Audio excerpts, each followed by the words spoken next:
Hi there, Henry from Untitled Virgin, Porsche people in Uxbridge. Welcome to another video. We're back here at Auto Body Technics with Bob. Hi Henry.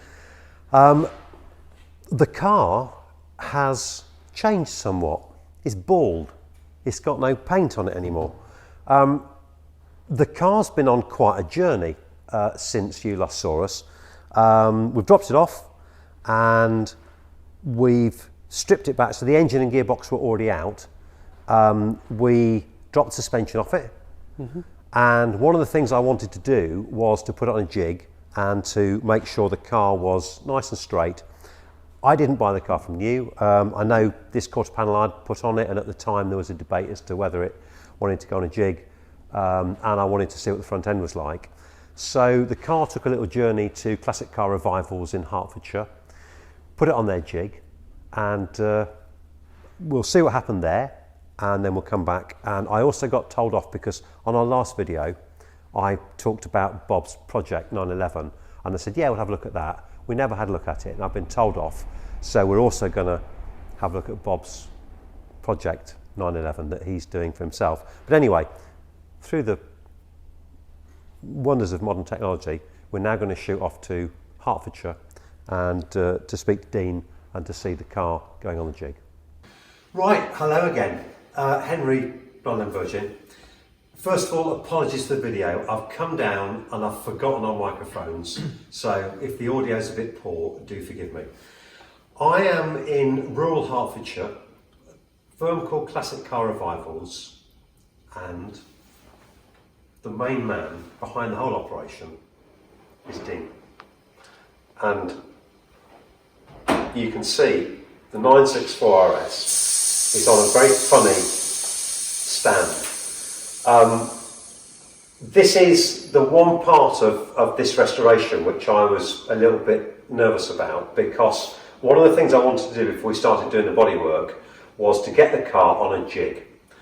And there's not that many people that you can go to put a car on a jig and have them do the work. We were chatting sort of off camera, and you know, you have got, because you're mostly, or I say mostly, VW vans is your... So that's what we started off with. I'd say our work is now about 50-50 Porsche to VW. So yeah, we sort of progressed up to the big boy air courts. Yeah, I mean essentially everyone always says, oh, it's a Beetle, so there is a kind of... Yeah, they're not hugely different, yeah. With the layout particularly. So yeah, they're very similar. Obviously when you get onto the later sort of 964s and 993s, they started changing quite a bit away from sort of the Beetle platform as such, but yeah. Essentially, if you understand the architecture and the way around, yeah, it's a not dissimilar process. So, I mean, I go to a lot of body shops, and as soon as I walked in here, it's a beautifully laid out, you know, it's on a sort of farm type setting, but it's really well organised. And so I spoke to you a few weeks ago and we kind of booked this in, and you do very much, you book work in slots, don't you? And then when it's ready, it comes in, it's worked on. Yeah, I think it's important to be organised and work through everything in stages. You know, I know you talked about having used some companies that might have left cars knocking around for a while, and you soon forget what stage that car's at, or pieces go missing. Yeah. So I personally find it's much better to sort of plan your work and work through it. So we dropped this car off on a Friday, and by Monday afternoon you essentially had done 90% of the work, which is, you know, from my point of view, I know kind of, all right, we didn't know how far out the car was going to be, but you could go to the wrong person and they'd take the car, and 2 years later it's still there, and eventually you get it back. And so, as I say, I'm like really thrilled. We haven't met prior to this project, but I know you've worked with Steve at Jazz, who's doing the engine on the car, so there's a kind of symbiosis there.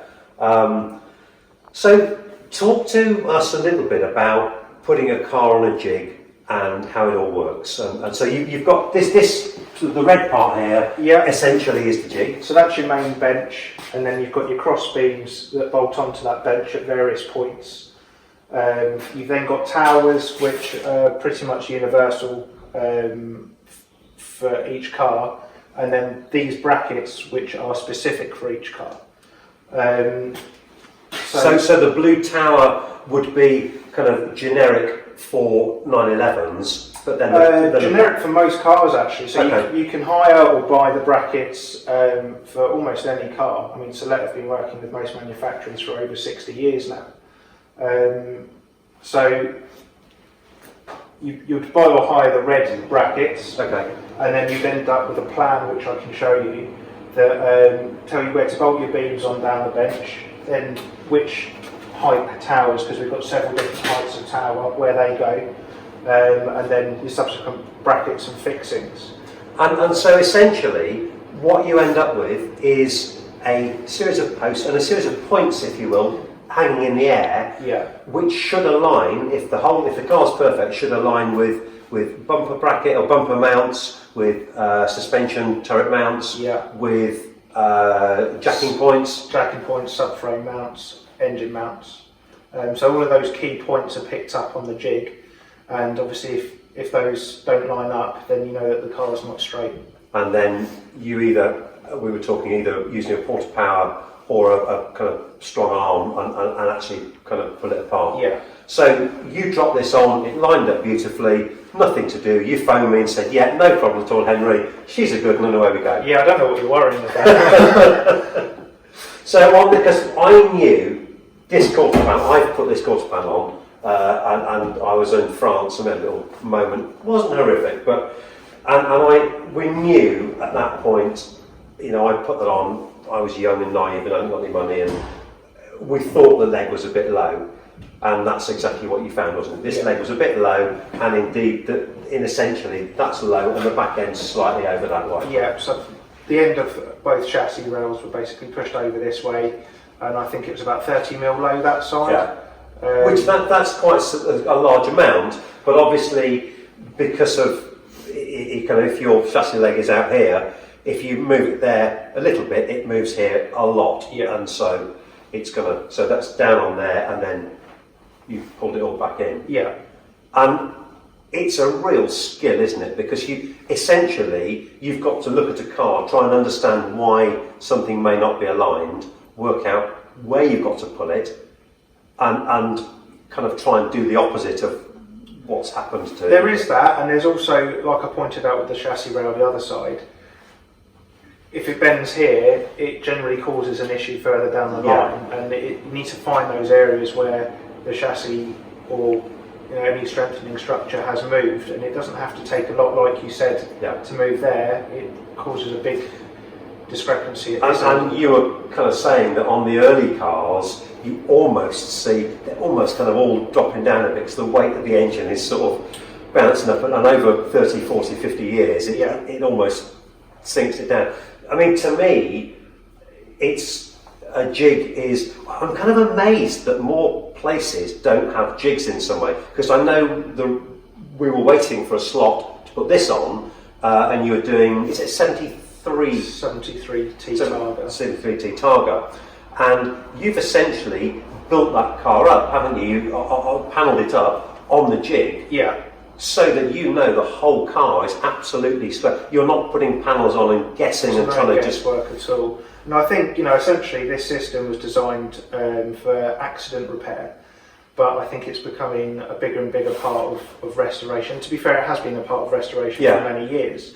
But if you're replacing large panels and large sections of the car, it just makes life a lot easier, because you know exactly where all of your critical points need to be. And I think also, when you're sort of piecing something back together, there's a danger of, if you haven't got that datum point, you're chasing sort of, that's a bit out, so I'll adjust that and I'll adjust that, and you don't actually know what was out in the first place. No. Whereas with this system, you know exactly where the car should be and where the panels should be, and so you can say, okay, that should be there, so if that panel gap isn't right, then we'll adjust the door, or we'll do. you can work around the car. Yeah, definitely. You know, I see people cut sills out and the A-post can drop, and then that, you know, if you then subsequently fit a sill, you've sort of built in a problem into that shell.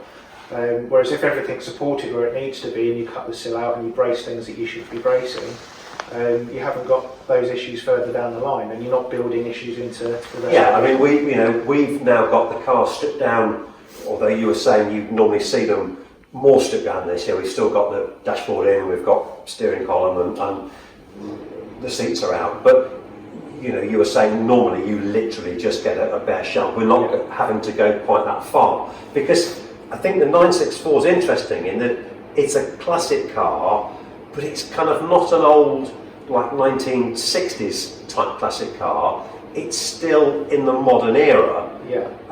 But the car is 30 years old. What do you think? Like the electrical system, the suspension system, those sensor type based fuel injection systems are still used on modern cars. Yes. So I guess this was the start really of what modern cars are. But from a restoration point of view, this is quite a young pup to be restored in many ways. Definitely. And I think we're seeing more 964s now, that people, they're either restoring them or doing the kind of resto mods. They're turning them into, they're using the 964 as a base to then make something visually different on the outside. Yeah. And so, but what that does mean is you're not having to necessarily chase huge amounts of corrosion, which is nice. No, certainly. I mean, I don't think we've come across any real corrosion on this car. Yeah. And yeah, I think... Which is unusual, because a lot of the cars, you know, essentially you'll look around and think, okay, so where's there some metal left for me to kind of start putting panels back into? Certainly, and you think about that 73 Targa, that's got another 20 years on this car. So, you know, you might start seeing these struggle with rust in 10, 15, 20 years. Yeah, I think also the galvanising process, you know, that they were built in a different way, I think, at this era. Certainly, and to be fair, even the SCs we see a difference in compared to like the early 70s cars. They haven't got half the rust. And yet you still, you know, SCs, 3.2 Carreras, you do still get corrosion. You've got kidney bowls, you've got, you know, door sills, wings, front bumper mounts and so on. There are still areas where you'll get corrosion on them. Yeah. But I think it's certainly less an issue. And I find it quite interesting with something at this age, the process we're going through potentially relates to older cars normally, but we're kind of doing it to this. Yeah. But partly, you know, from my sort of passion, it's my car. And as I say, I owed this car a trip on a jig to know that it's absolutely spot on. I haven't owned it from new, but I just want to kind of start with it, you know, from a sort of level playing field. Yeah. It's as I say, it's been a real eye opener actually. You know, I was worried as to where it's going to go. I'm really pleased it's kind of come down here, because it, as I say, it's on. I'm obviously glad that it wasn't too bad, and it's not a case of us scratching our heads wondering, you know, which panels we're going to cut out and try and find, you know, new parts for. But it's been a joy, you know, going through this element of it. So thank you very much. No problem. And so for people watching, you will do kind of full restorations as well as just the sort of metal work, or? Yeah, certainly. Most of our work is full restoration, but we get a few cars for full bare metal repaints. We don't do too much some jig work. Yeah. But again, you know, we're always happy to help people out. Yeah. And you work with Steve in your restorations. So Steve's done a couple of the engines for some of your cars. Yeah. So Steve does a lot of the engine gearbox rebuilds and sort of suspension setup. Yeah. We mostly specialise in bodywork, so we'll generally strip a car down, have it blasted, metal work, paint work. And you'll kind of reassemble it, so you'll kind of put wheels and suspension back on, and then it goes to Steve to make sure everything's pointing. Because he's got a lovely four-wheel alignment set up there, hasn't he? Four-post ramp with a full. And having been in motorsport, there's not a lot he doesn't know about setting cars. It's unbelievable. If I think, I mean, he's got some incredible equipment. If I tell you, when he ran my GT3 Cup car, he used to do everything with a bit of string, and he was spot on. Yeah. And I think it's the understanding of why you're adjusting things and where they should be, and So yeah, he makes them, sets them up very, very well indeed. But yeah, so thank you very much. As I say, I wanted to film this element of it because this is quite an unusual process. You don't always see cars put on a jig. Yeah, I hope you've kind of found that interesting. So, back in sunny Slough, car's been on the jig, and I have to say I was quite pleased in that essentially kind of what we thought. Having looked round it, we suspected leg a little bit low just on this, not massively out and pushed aside. Front end was nice. You clearly have been a busy man. I mean, you're now stripping it. What have you found so far on it? So we've had the car back now a week. We initially saw some reaction in the roof. So while we started working on it, paint stripped the roof, paint stripped the 2 quarters. The reaction we found was just some previous repairs that hadn't been carried out correctly.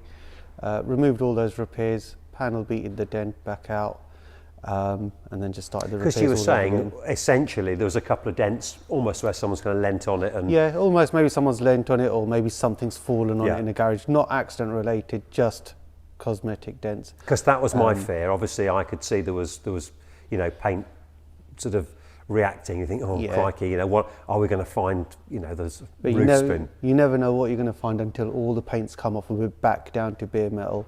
You never know what you're going to find. Because it's fun. I mean, I obviously, I'm in the trade, and it's to quote a modern phrase, this isn't my first rodeo, but it's my car, and I am nervous in that the 2 things I was worried about is, when it goes on the jig, are they going to say, blimey, it's like a bit of origami and you'll never get it back again? And once you start taking the paint off, some people would own a car, look at this and be so nervous because, this does not look like a nice shiny car, but I think this is lovely. When you see the metal, when you do go back to metal, there's something really nice about it, isn't there? It's always nice to work with good fresh metal rather than repairing on top of someone's previous repairs. It's always nice to go back to metal and start afresh. You're limiting how much material's going on there. We're not loading material on top of material, more chance of reactions. Like I say, it's just nicer to work with nice fresh metal, take all the previous repairs away. Some repairs were probably done 20 years ago. Yeah. We don't know how they've held up all that time. Take all the repairs off, panel beat anything else that someone else may not have done. Yes, because somebody may say, okay, there's a dent in it, I'll just filler it up. Whereas you say, actually, no, I'll pull that out and I'll shape the metal more and put a very small amount of any sort of filler on as opposed to load it up heavily. Well, when we're doing panel repairs, that's the whole goal of it. Get the metal back to as close as you can get back to, file out the repairs. All you would really ever want to do is put a very light skim just to take any ripples out. Nothing more than that. Yeah. And also, you see a lot of instances where cars are painted and they react afterwards, not through the paint that someone's just applied, that reacts with a layer underneath it or 2 layers underneath it, and that causes a problem further down the line. Well, that's what we found on the roof. It had reacted. Yeah. The paint had gone flat on us. It had lost its shine, just sunk back in. It's just over time, the reactions that are caused. And so in this instance, obviously doors, so we've talked kind of off camera, and we're actually going to end up taking the paint off the doors and the wings as well, and the bonnet, so that because previously, I remember, I think you used a phrase something along the lines of not everyone has deep enough pockets to kind of go back to bare metal. And I think if it was a sort of localised repair, I think with this, because we're going so far on it, it's really nice to kind of take it back to metal. And as I say, I'm kind of really excited in that now this is now it's back with you guys. I feel we're kind of on the home straight in that it's all almost in-house, in that we can deal with whatever problems arise. But it's nice to take it back to bare metal, because now we'll have a uniform layer of paint all the way around, as opposed to 2 layers and 3 layers and 1 layer, and now we know we've got the uniform layer of paint all the way around, same amount of primer, same amount of base coat, same amount of lacquer over it all. Yeah. It's just a nicer job. Yeah. By going down to bare metal, it's given us a better foundation to work on. And a total understanding of exactly what's there. Exactly what we're doing to it. We know all the repairs that have Yeah. been done to it. Over time, you could have a dent down there. 2 years later, someone's had a little bump down there. Yeah. But someone who's repaired that bump doesn't know that what's been going Yeah. on down here. Yeah. Now we know everything about this panel. We know everything about Yeah. the roof. Yeah. One of the things I talked about when I was with Dean was the fact that it's quite unusual because it's an old car, but it's not a renovation. So when we go and see your car in a minute, that's a much earlier car, so an 89 32 Carrera.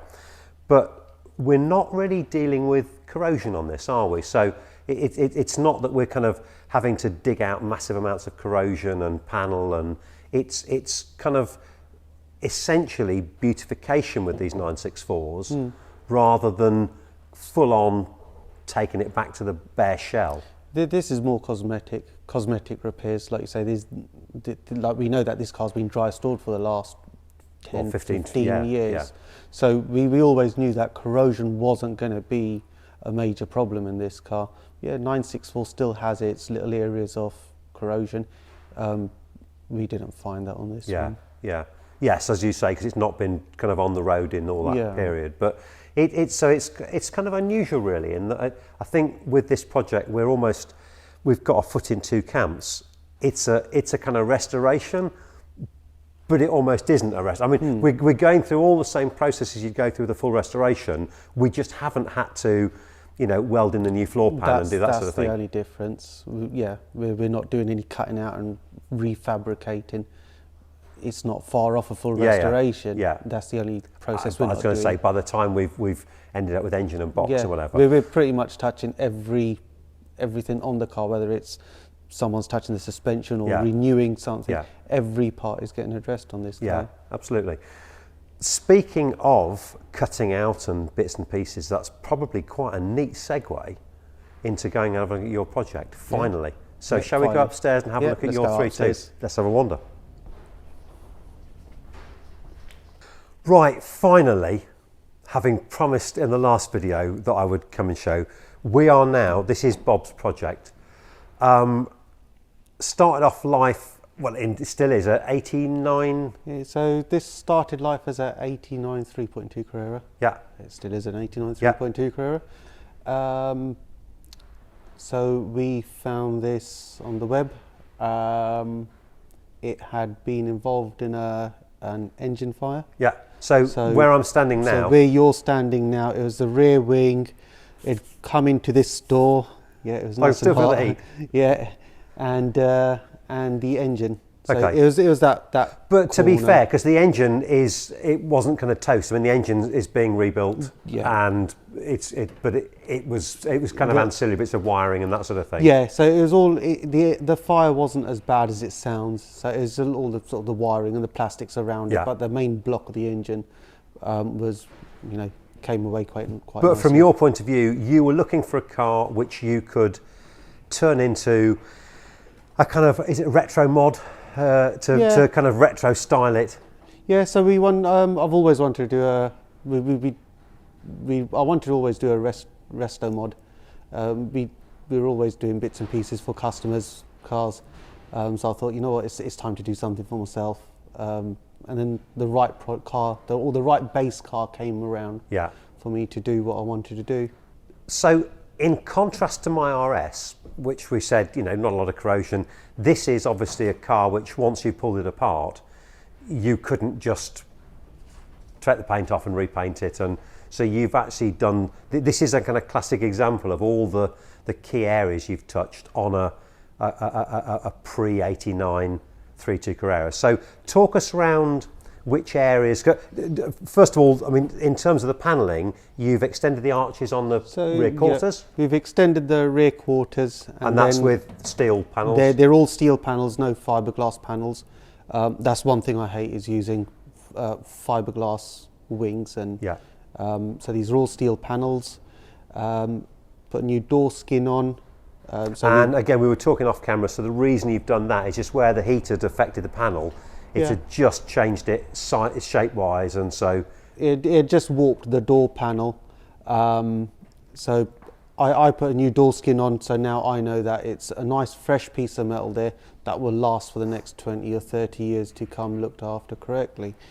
That's why I chose to go for a door skin as opposed to try and find a second-hand door, and which I don't know what you don't life know provenance, and it's old, and it's okay. So at least I know that's a nice new door there. Yeah. And then addressing the problems that we came, just your normal corrosion areas on a... So which areas on this, because at the moment the car's on a kind of rotisserie, so it can be rotated round and moved, and so you've got absolute full access and obviously fully stripped out. So which areas have you had to address with corrosion on this car then? With this car, we had it completely media blasted, so we knew what we were getting into.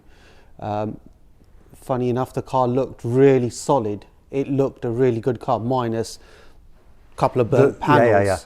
But once it was media blasted, we did come across the normal, what we would call the normal areas of corrosion. So on essentially we're now talking about 3.2 Carreras, 3 litre SCs, and then 2.7s and earlier cars. So which areas have you seen on this, and what have you had to correct? So on this one, the normal areas were the rear screen area, right bottom corners. That was cut out, fabricated. Okay. Put a new piece in. So that's just in this section here, where okay. That's just down there. Yeah. This one had the front jacking points, and the floor area was rotten. So those were cut out, fabricated. There was sections in the floor. Okay. Those were cut out and fabricated. Other than that, that's all it really was. Okay. I think you're also saying that in the front bumper mounts, because on this car you've changed the front end, haven't you? You've actually taken off the old front bumper mounts. That's right. So we've taken the front bumper mounts off. That's another area that we had to address. So where the front bumper mount sits, going onto the front flitch or the tub section, there's the joint area there, which over years the joint starts getting moisture, water in there, and it sort of traps behind it. It gets trapped behind it. So you've taken it off fully, and on this car you've then gone in and actually repaired that panel. Repaired that panel there, yeah. And you're changing that because this car's going to look like it's going pre-impact bumper, isn't it? It's going pre-impact bumper, so I had to remove that to get the pre-impact bumpers on. So how have you addressed the front end on this car? Because I know the body shell is different on a pre-impact bumper car to an impact bumper car. So how have you had to change the front end of it? So on this one, there's two ways of doing it. You could either go for a pre-impact front panel, okay, and then have the long bonnet on that. What I've done with this one, I've gone for a carbon fibre bonnet, okay, which is based around an impact bumper. So all the mounting points are in the correct place, but it's just been extended to fit the pre-impact bumper. Okay, so you're not having to change the front panel in this car? No, on this one I'm not changing the front panel. Okay, so your latching panel is still in the same place, but that's kind of moved back on the bonnet that you're putting on there. That's right. Okay, and that it means that it saves quite a lot of work in terms of what you would have had to have done to put a new front end on. Yeah, it saves a hell of a lot of work there. And also, you either, I suppose, will you do it in kind of new panels? Can you get all the new panels for the pre-impact bumper cars in the front? I presume you can. Yeah, everything's still available. But it's trying to marry them up as to where they're joined. Yeah. Because on some of the early cars, you'd have batteries either side and things like that, which you wouldn't have on this with a single battery. Okay. And then I can see that you've got some paint already in the front tub and in the engine bay. Mm-hmm. And that is the end colour that the car's going to end up, is it? That's the colour we've chosen. Okay. So we decided to get all the tub area, engine bay painted, all the wheel arches painted. Now we're marrying up all the parts, giving them all a final alignment, making sure everything is aligned. So Before what sort of doors? doors, wings, bonnet will go on, Okay. the engine lid will go on, the lights will all go back in just to double make sure everything fits correctly before it's all taken apart again, and then we'll go for the paint over all the body. Okay. But the reason we've painted all the inside and area is to start getting all the wiring loom in, get her back on 4 wheels again, get the suspension built up, get her on 4 wheels, get her moving around again. Yeah.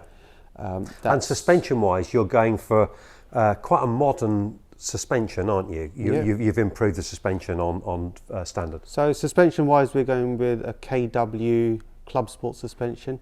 We've made way with the torsion bars. Okay. And so you're not having torsion bars on this. There's no torsion it's bars. Coil sprung front and rear? Front and rear coil Okay. sprung, and got rid of the torsion bars. Okay. Was that a big job to do?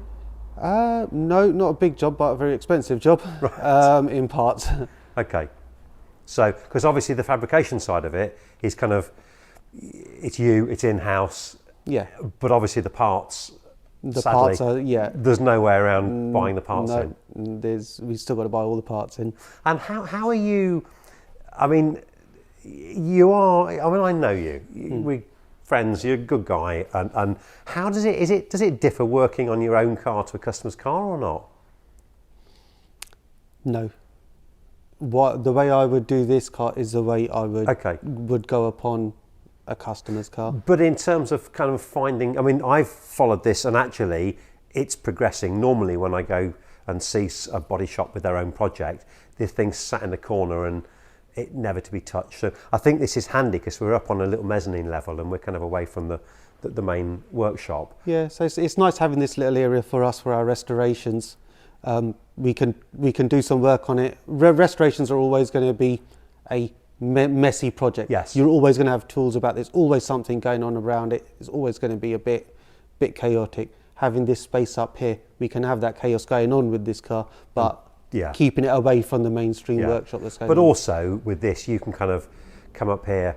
You know, I know over the Christmas period, you kind of were up here having a little sort of, you know, come here for a few days, potter. Yeah. It's almost like your sort of shed you can potter in as a project. Yeah, yeah. So a lot of weekends. So I can't spend on a day-to-day basis on this, but yeah, a lot of weekends and evenings are going into this so far. But yeah. And which of the areas that appeal to you mostly? Is it the fabrication? Is it the painting? What elements of the work do you enjoy specifically? The whole aspect is it's getting from nothing and then getting to something, and then when you're feeling that it's not progressing, all you do is just go back and look at the pictures and you see, wow, that was September and this is now, and I've come so far. Do you ever get to a point when you're doing a project like this that there comes a point when you think, oh my God, will it ever go back together? How do you go through that or not? No, I think we're quite confident in what we're doing. Right. We have people coming in here and they look at this and they're shocked. Oh, how will it go back together? Yeah. But I think if you're confident in doing and you know your product well, you're not daunted by. And you kind of know every step, because I know when I do a project, I've got to know every single step in my mind from when I start. I couldn't go halfway down and think, I don't know how I'm going to get around that problem, but when I get to it, I'll deal with it. I've got to know the whole process. With this, there's not an element of this car that you haven't taken apart before, is there, in your day-to-day repair work? On a day-to-day basis, we're taking these cars apart.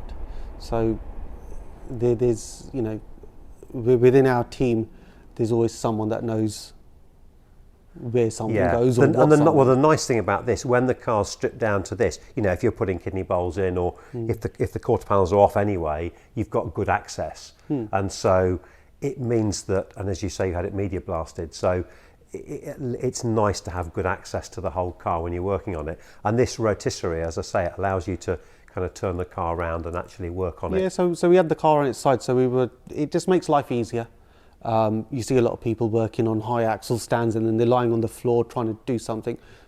Having the correct tools to do the right job, it just makes life a lot easier. Yeah. You get a better job out of it. We had this car on its side and I was standing up and the car was Yes. upright like that, and it just makes a nicer job of what you're doing. I am always amazed when you see some people in business and they haven't got the right kit for the job, and you just think, because I think it's so much more pleasant yourself when you're actually working and you get a better job out of it, and you've got an array of specialist equipment here. You know, your booth, which we'll come on to in later videos when we start spraying the cars, lovely booth, and you see some people struggling along with, you know, less than adequate equipment, and I couldn't do it. I find it very strange that people, when it's what they do for a living, that they don't reinvest and have the right kit. I think that's the most important thing in what you know, in any business, is in reinvestment,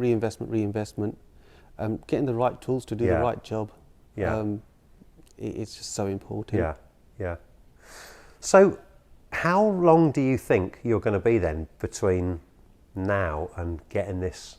And I won't hold you to it, don't worry, but what are you thinking timescale wise on this? I would like to think by the end of the summer. Okay. I would like to think. So you want to be driving this car? I would like to be driving this car by end of summer. Arm out the window. Arm out the window. Yeah. But it all comes down to parts. At the moment, there's some parts that are on order, and the suspension should have gone in a couple of weeks ago, but we're still waiting on parts to come in. Is there anything you found difficult to get hold of on this, or not? No, everything's available. Everything's available. It's just some parts will be on an order at the moment.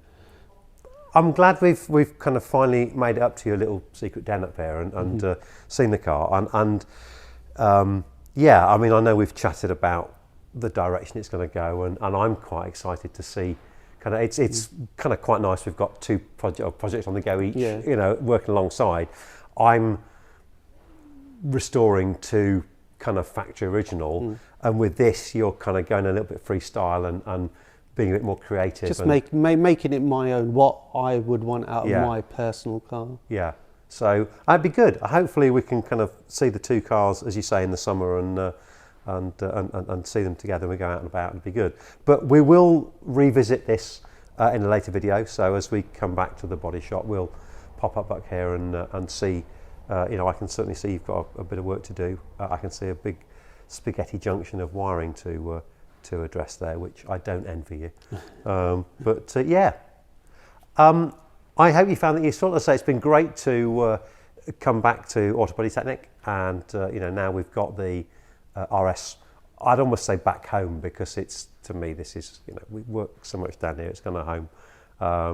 I hope you found that useful. I'm Henry, we're 911 Virgin, Porsche people in Uxbridge, and that's Bob from Auto Body Technics in Slough. Thanks for watching. Don't forget, if you subscribe, you'll see any updates that come and when new videos come out. But in the meantime, stay safe, look after yourselves. Goodbye.